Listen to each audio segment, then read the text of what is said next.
అగ్రరాజ్య అధ్యక్షుడు Donald Trump the Golden Dome for America ఆదేశంపై సంతకం చేశారు. శత్రు దేశాల క్షిపణుల్ని, ముఖ్యంగా అణుబాంబులతో కూడిన క్షిపణుల్ని అంతరిక్షం నుంచే గుర్తించి పేల్చివేసే రక్షణ వ్యవస్థనే గోల్డెన్ డోమ్ గా పిలుస్తున్నారు. ప్రస్తుతానికి ఇది ఒక వైజ్ఞానిక ఊహస్థాయిలో ఉంది. అధునాతన బాలిస్టిక్ హైపర్సోనిక్ క్రూజ్ క్షిపణిదాడుల నుంచి అమెరికాను రక్షించే వ్యవస్థను అంతరిక్షంలో ఏర్పాటు చేయడం గోల్డెన్ డోమ్ కార్యక్రమం లక్ష్యం. ఈ బృహత్తర కార్యక్రమంలో కెనడాను కూడా భాగస్వామి కావాలని కోరుకుంటుందని ట్రంప్ పేర్కొన్నారు. ఇది 3 ఏళ్లలో క్రియాశీలమవుతుందని, $175 బిలియన్ల ఖర్చవుతాయన్నారు. 20 ఏళ్ల కాలంలో ఈ ప్రాజెక్టుపై $162 బిలియన్ల నుంచి $520 బిలియన్ ఖర్చవుతాయని అమెరికా కాంగ్రెస్ బడ్జెట్ కార్యాలయం ప్రకటించింది. అయితే విశాలమైన అమెరికా, కెనడా దేశాలకు రక్షణ కల్పించేందుకయ్యే వాస్తవ వ్యయం ఇందుకు అనేక రెట్లు ఎక్కువగా ఉండే అవకాశం ఉంది.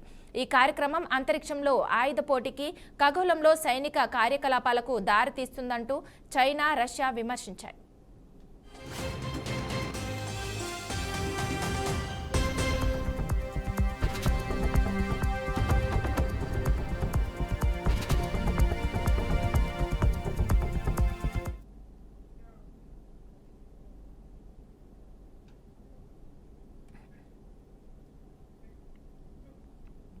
గోల్డెన్ డోమ్ అమెరికా మాజీ అధ్యక్షుడు రొనాల్డ్ రీగన్ హయాంలో 1980లో స్టార్ వార్స్ గా ప్రసిద్ధమైన వ్యూహాత్మక రక్షణ కార్యక్రమం లాంటిదని చెబుతున్నారు. రీగన్ కాలంలో అమెరికా ప్రధాన శత్రువు సోవియట్ యూనియన్. 1991లో సోవియట్ యూనియన్ కుప్పకూలిన తర్వాత ఆ స్థానాన్ని రష్యా ఆక్రమించింది. అయితే ప్రస్తుతం అమెరికా సైనిక సాంకేతిక ఆధిపత్యానికి చైనాయే సవాలు విసురుతోంది.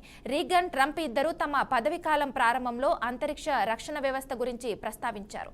ఈ వ్యూహాత్మక రక్షణ వ్యవస్థ శత్రు దేశాల క్షిపణుల్ని ధ్వంసం చేసేందుకు లేజర్ పరిజ్ఞానాన్ని వినియోగిస్తుందని 1980లో ప్రచారం జరిగింది. ఈ వ్యవస్థలో ఉపయోగిస్తామంటూ అప్పట్లో పేర్కొన్న అనేక సాంకేతిక పరిజ్ఞానాలు అప్పటికి ఆవిర్భవించనే లేదు. స్టార్ వార్స్ కార్యరూపం దాల్చాలంటే కనీసం 20 ఏళ్లు పడుతుందని రీగన్ ఆనాడే వెల్లడించారు. తాజాగా ట్రంప్ మాత్రం 3 ఏళ్లలో గోల్డెన్ డోమ్ కు కార్యరూపం ఇస్తామంటున్నారు. భరించలేని స్థాయిలో ఉండే వ్యయం కారణంగా స్టార్ వార్స్ కార్యక్రమాన్ని ఆనాటి కాలంలోనే ఆపేశారు. సోవియట్ కుప్పకూలడంతో ఏర్పడిన క్షేత్రస్థాయి పరిస్థితులు ఈ కార్యక్రమాన్ని బుట్టదాఖలు చేసేందుకు దారితీశాయి.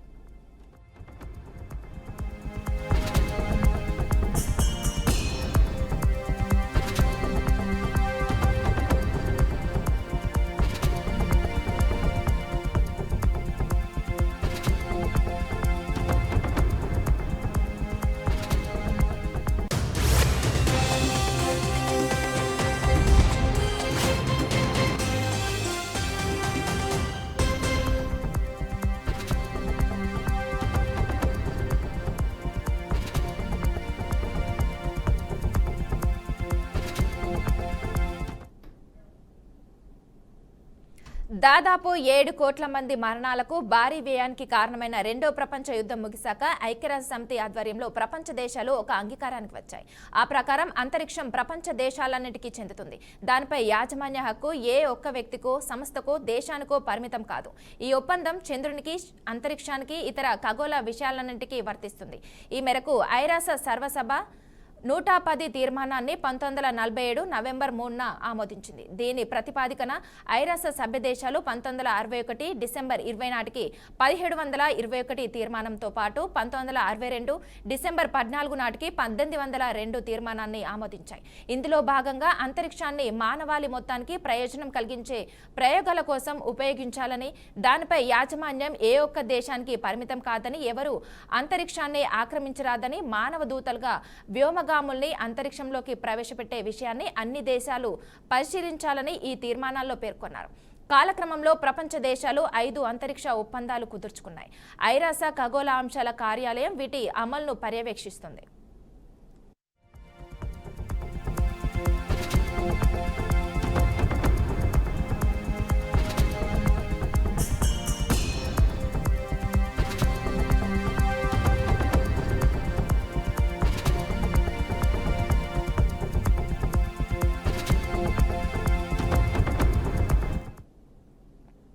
గోల్డెన్ డోమ్ వంటి ప్రాజెక్టులు అంతరిక్షంలో అత్యంత ఖరీదైన ఆయుధ పోటీకి బాటలు వేయనున్నాయి.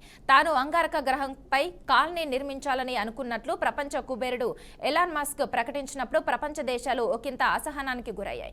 సమీప భవిష్యత్తులో అది సాధ్యం కాదని తెలిసిన తర్వాత నిగ్రహించుకున్నాయి.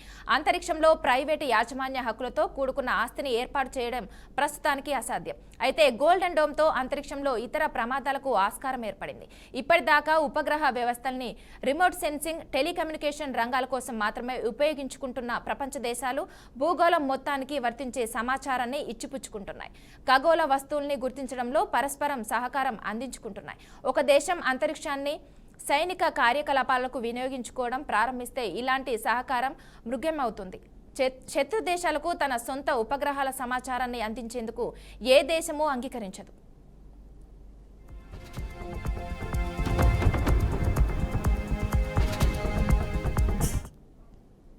అంతరిక్షంలో ఆయుధ పోటీ మొదలైతే భూమండలం చుట్టూ పరిభ్రమించే మానవ నిర్మిత ఉపగ్రహాల సంఖ్య ఇబ్బడి ముమ్మడిగా పెరిగిపోతుంది. దీంతో అంతరిక్షం అత్యంత ఇరుకైన ప్రదేశంగా మారిపోతుంది. ఇది కాలక్రమంలో ఘర్షణలకు దారితీసే అవకాశం లేకపోలేదు.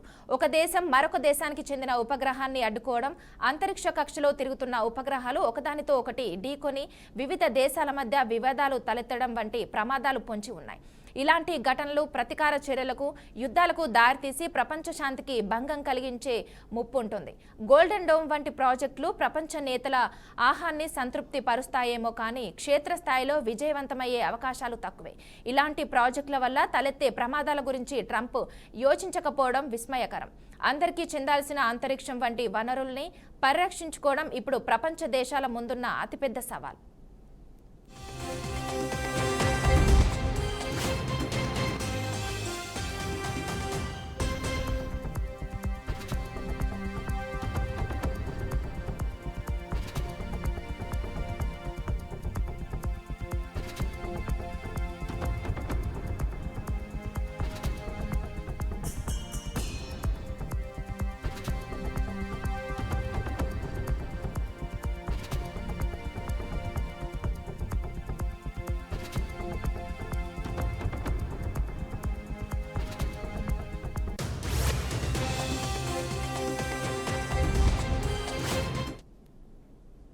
ఇక ఇదే అంశంపై మరింత సమాచారం అనలిస్ట్ మస్తాన్ రావు అందిస్తారు.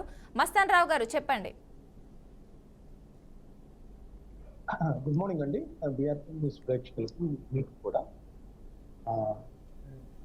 మీరు అంటే దేనికి సంబంధించి స్టార్ వార్స్ కి సంబంధించా, గోల్డెన్ డోమ్ కి సంబంధించా ఏంటి? సార్ నమస్తే. సార్ నమస్తే. నమస్తే సార్, ఇప్పుడు ఏదైతే ట్రంప్ ఒక ప్రాజెక్ట్ చేయాలనుకుంటున్నారో సో దాని గురించి కొంచెం వివరణ ఇవ్వండి సార్. ఇప్పుడు అమెరికాకి సంబంధించి అధ్యక్షుడు ట్రంప్ గోల్డెన్ డోమ్ కి సంబంధించి ఒక ప్రకటన చేసిన పరిస్థితి అయితే సార్,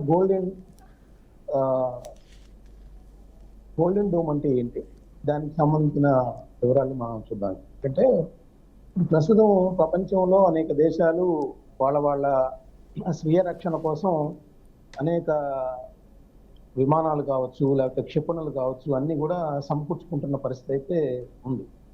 సో మనం ప్రపంచ దేశాలు మొత్తం కూడా చూసినట్లయితే మనకి ఫస్ట్ వరల్డ్ వార్ ఒకటి, సెకండ్ వరల్డ్ వార్ ఒకటి మనం చూడొచ్చు. ఫస్ట్ వరల్డ్ వార్ వచ్చేసి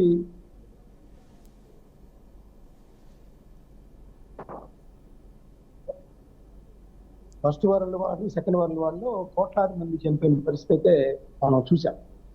అయితే ఈ నేపథ్యంలో ఏంటంటే 1948లో ఐక్యరాజ్య సమితి ఏర్పడింది. ఐక్యరాజ్య సమితి ఏంటంటే ప్రపంచ మానవ హక్కులకు సంబంధించి ప్రపంచ దేశాలన్నీ కూడా ఒక విస్పష్టమైన విధానాన్ని అనుసరించాలనే దిశగా ఐక్యరాజ్య సమితి ఏర్పడిన పరిస్థితి తప్పదు. సో అప్పటి నుంచి కూడా ప్రపంచంలోని దేశాలన్నీ కూడా ఈ శాంతియుతంగా మెలగాలి, మానవాళి అంతా కూడా ఏదైతే మన ప్రకృతి ప్రసాదించిందో దాన్ని ఆస్వాదిస్తూ గడపాలి, కానీ యుద్ధాలు కానీ ఇట్లాంటి వాటిని నివారించాలి, మానవ హక్కులు కాపాడబడాలనే ఐక్యరాజ్య సమితి స్థాపించడంలో కీలక పాత్ర వహించింది. ఆ తర్వాత కాలంలో మనం చూసినట్లయితే అనేక దేశాల మధ్య యుద్ధాల సందర్భంగా ఐక్యరాజ్య సమితి ఏ విధమైన పాత్ర పోషిస్తుంది. వాటికి సంబంధించి కూడా మనం చూసాం. ఇప్పుడు గతంలో ఏంటంటే మనకి వివిధ దేశాల మధ్య, ప్రపంచ దేశాలు ఏంటంటే యుఎస్ఏ అండ్ సోవియట్ యూనియన్ మధ్య కొద్దిగా పోరు నడిచేది. అంటే ఎవరు ఎక్కువ, ఎవరు తక్కువ అనేది. సో ఆ నేపథ్యంలో వాళ్ళు అంతరిక్షంలోకి అంతరిక్ష కార్యకలాపాలు గానీ, అక్కడ ఉపగ్రహాలు ప్రయోగించడం గానీ, తద్వారా ఆయా దేశాల్లో కమ్యూనికేషన్ రంగాలు కావచ్చు, లేదా ఇతర వాళ్ళ వనరులు, వాళ్ళ ఆయా దేశాల్లో ఉన్న వనరులు, భూగర్భంలో వనరులు కావచ్చు, వీటన్నిటిని కనుగొనటానికి ఆయా దేశాలు వాటిని ఉపయోగించుకొని పైకి రావటానికి ఆ కమ్యూనికేషన్ వ్యవస్థ ద్వారా ఆయా దేశాల ప్రజలను కూడా మెరుగైన ఇప్పుడు ఏదైతే టెక్నాలజీ ఉందో దాన్ని అనుసరించి వాళ్ళ జీవన విధానాన్ని మెరుగుపరచడానికి అంతరిక్షాన్ని కూడా ఉపయోగిస్తున్న పరిస్థితి మనం చూసాం. అయితే మనం ఇప్పుడు దాకా ఏంటంటే వాటిని మన మానవాళికి ఉపయోగపడే విధంగా చూసిన పరిస్థితి.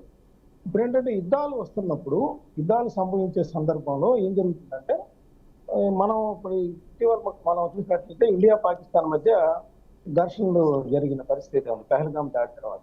ఆ తర్వాత మనం ఏంటంటే వాళ్ళకి సంబంధించిన చర్చలు చేశాము. అక్కడ ఉగ్రవాదుల స్థావరాలు ఏదైతే ఉన్నాయో వాటిని మనం ఇక్కడి నుంచే మన క్షిపణులు కావచ్చు, కొన్ని వాయుసేనకు సంబంధించిన విమానాలు కావచ్చు, వీటి ద్వారా వాటిని మట్టుపెట్టడం జరిగింది. అయితే ఇక్కడ ఈ అంతరిక్ష గోల్డెన్ డోమ్ అనేది ఏంటంటే ఇప్పుడు ఇతర దేశాలు, పక్కనున్న దేశాలు, వైరి దేశాలు ఏదైతే ఉన్నాయో ఆ దేశాలు మన మీద ఏదైనా క్షిపణులు కానీ, వాళ్ళకి సంబంధించిన మానవరహిత విమానాలు కానీ, లేదంటే ఇంకా ముందుకు వెళ్తే గనక పరిస్థితి దిగజారితే ఏమైనా అణు బాంబులు లాంటివి ప్రయోగించే సందర్భంలో అంతరిక్షం నుంచే వాటిని కనుగొనటం, అంతరిక్షం నుంచే ఆ దేశాలు ప్రయోగించినప్పుడు వాటిని మధ్యలోనే డెస్ట్రాయ్ చేయటం. వీటికి సంబంధించి ఏంటంటే ఆ దేశానికి పూర్తి రక్షణాత్మక వ్యవస్థ, ఆ దేశానికి సంబంధించి ఇంకెవ్వరూ కూడా ఒక ఒక చట్రంలో ఇరుక్కుపోయినట్లుగా ఆ దేశాల మీద ఎవరిని తన్నేయాలంటే కూడా భయపడే పరిస్థితి ఈ గోల్డెన్ డోమ్. ఇప్పుడు ప్రస్తుతం అయితే ఇజ్రాయెల్కి సంబంధించి ఐరన్ డోమ్ అని చూస్తా ఉన్నారు. ఐరన్ డోమ్ కి సంబంధించి ఏంటంటే వాళ్ళ ఇజ్రాయెల్కి సంబంధించి ఎవరు ఇజ్రాయెల్ దేశం మీద ఏమైనా బాంబులు కానీ, క్షిపణులు కానీ, మానవరహిత విమానాలు కానీ ప్రయోగిస్తున్న సందర్భంలో వాటిని మధ్యలోనే డిస్ట్రాయ్ చేసే విధంగా వాళ్ళ రక్షణ వ్యవస్థని రూపొందించుకున్న పరిస్థితి ఉంది. ఇప్పుడు అదే విధంగా ఇక్కడ ట్రంప్ ఏదైతే ఇప్పుడు ప్రతిపాదించాడో దానికి సంబంధించి చూసినట్లయితే గోల్డెన్ డోమ్ అనేది ఏర్పాటు చేయడం ద్వారా అమెరికా పూర్తి రక్షణగా ఉండొచ్చు అనేది చెప్తా ఉన్నారు. ఎందుకంటే అమెరికా కూడా పలు దేశాల నుంచి కూడా, ఇప్పుడు చైనా లాంటి దేశాల నుంచి కూడా ముప్పు ఉండే అవకాశం ఉంది. చైనా కూడా ఎందుకంటే అనేక విధాలు టెక్నాలజీ పరంగా కానీ, అంతరిక్ష పరంగా కానీ, అనేక విధాలుగా ఇప్పుడు యుద్ధ విమానాల పరంగా కానీ అనేక విధాలుగా ముందుంది. సో ఈ నేపథ్యంలో ఏంటంటే ఇది 1980లో అప్పుడు అమెరికా అధ్యక్షులు రోనాల్డ్ రీగన్ గారు స్టార్ వార్స్ అనే పేరుతో ఇది ఒక సంకల్పించారు. ఇలాంటి రక్షణ వ్యవస్థను ఏర్పాటు చేయడం ద్వారా అమెరికాకి పూర్తి సర్వశక్తివంతంగా ఉండొచ్చు అనేది ఆయన ఆలోచన. అప్పట్లో ఆయన ప్రకటించినప్పుడు ఏంటంటే దాదాపు 20 సంవత్సరాలు దీనికి పడుతుంది, కొద్దిగా ఎక్కువ ఖర్చు అవుతున్నా కూడా అది దేశ భద్రత దృష్ట్యా మంచిదనే విధంగా ఆయన ఆలోచన చేశారు. అది 1980 కాలంలో చేశారు. అయితే అప్పుడు సోవియట్ యూనియన్ నుంచి ఒక సవాలు ఎదురవుతా ఉండేది అమెరికాకి సంబంధించిన పరిశోధనల విషయంలో కానీ, లేకపోతే యుద్ధ రంగానికి సంబంధించి కానీ, యుద్ధ వ్యవస్థలకు సంబంధించి. అయితే 1991-92 ప్రాంతంలో సోవియట్ యూనియన్ ఏదైతే అప్పటి మిఖాయిల్ గోర్బచేవ్ గారు ఉన్నారు, గోర్బచేవ్ అప్పుడు ఆ సోవియట్ యూనియన్ లో తీసుకొచ్చిన సంస్కరణ ఫలితంగా సోవియట్ యూనియన్ అనేది కొలాప్స్ అయ్యింది. సో ఎప్పుడైతే సోవియట్ యూనియన్ కొలాప్స్ అయ్యి వివిధ దేశాలుగా విడిపోయిందో అప్పటి నుంచి కూడా అమెరికా ఆ స్టార్ వార్స్ యొక్క ప్రణాళికల్ని కానీ, ఆ ప్రాజెక్ట్ కానీ పక్కన పడేసిన పరిస్థితి. అయితే ఇప్పుడు టెక్నాలజీ అనేది బాగా అభివృద్ధి చెందిన తరుణంలో ఇప్పుడు ట్రంప్ ఏదైతే ఇప్పుడు ఈ ఆలోచన గోల్డెన్ డోమ్ కి సంబంధించిన ఆలోచన చేశారో ఆ విధంగా ముందుకెళ్తున్న పరిస్థితి. ఇప్పుడు వాళ్ళు ప్రకటించింది కూడా దాదాపు $175 బిలియన్ ఇందుకోసం ఖర్చు అవుతాయని కూడా అంచనా వేశారు. దీనిలో మొదటి ఫేజ్ కింద $25 బిలియన్ ఖర్చు పెట్టడం అనేది కూడా ఇప్పుడు ప్రకటించిన పరిస్థితి కూడా మనం చూసాం. సో అమెరికాకి ట్రంప్ ఎలక్షన్ సందర్భంగా ఇచ్చిన హామీ ఏదైతే ఉందో రక్షణ కవచాన్ని ఏర్పాటు చేస్తాం అనేది ఆయన ఎన్నికల ప్రచారంలో కూడా చెప్పారు.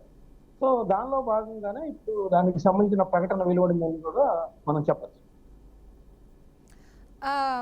మస్తాన్ గారు, ఇప్పుడు అంతరిక్ష ఒప్పందాలపై వేరే దేశాలు ఎలా స్పందిస్తున్నాయి అంటారు?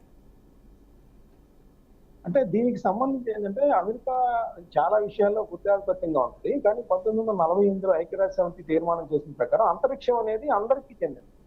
అది అమెరికాకో ఇంకొకరికో కాదు. ప్రపంచంలో దేశాలన్నిటికీ చెందింది అనేది ఈ ఐక్యరాజ్య సమితిలో తీసుకున్న నిర్ణయం ఆధారంగా మనం చెప్పచ్చు. అందుకనే ఇప్పుడు అంతరిక్షంలోని వివిధ కక్షల్లో ఇండియా కావచ్చు, చైనా కావచ్చు, నాటో దేశాలు కావచ్చు, యుఎస్ఏ కావచ్చు, లేకపోతే బ్రిటన్ కావచ్చు, వీళ్ళందరూ కూడా వాళ్ళ వాళ్ళ దేశాల్లో కమ్యూనికేషన్ వ్యవస్థలకు సంబంధించి వివిధ ఉపగ్రహాలను అంతరిక్షంలో పంపించడం జరిగింది. ఆ అంతరిక్షంలో కక్షల్లో ప్రవేశపెట్టినప్పుడు అక్కడి నుంచి కూడా ఆయా దేశాల్లో కమ్యూనికేషన్, ఈరోజు మనం సెల్ ఫోన్లు ఈ విధంగా మాట్లాడుతున్నాము, లేదా ఇంట్లో కూర్చొని మనము శాటిలైట్ లింకుల ద్వారా ఇంట్లోనే కూర్చొని టీవీ చూడగలుగుతున్నాము. ఇవన్నీ కూడా అనేక రకాలైన అంశాలు ఈ టెక్నాలజీ పురోగతి సాధించిన నేపథ్యంలో మనం అనుభవిస్తున్నాం.